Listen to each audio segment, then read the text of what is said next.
আজকে খাওয়া শুরুই করলাম চাল কুমড়ো ঘন্ট দিয়ে। এই যে দেখছেন চাল কুমড়ো ঘন্ট, ভাতের সঙ্গে মেখে নিচ্ছি।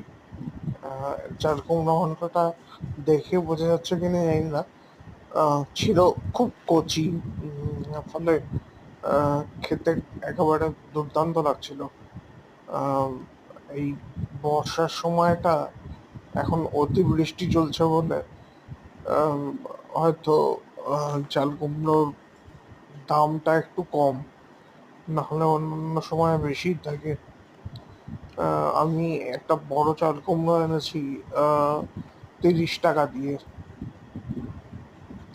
এর থেকে বেশি থাকে দাম। আহ, যাই হোক, যা- আজকে আমরা দুই ভাই মিলে চাল কুমড়োটা ভালোই রেডিশ করে খেলাম। আপনারা পছন্দ করেন কিনা জানান।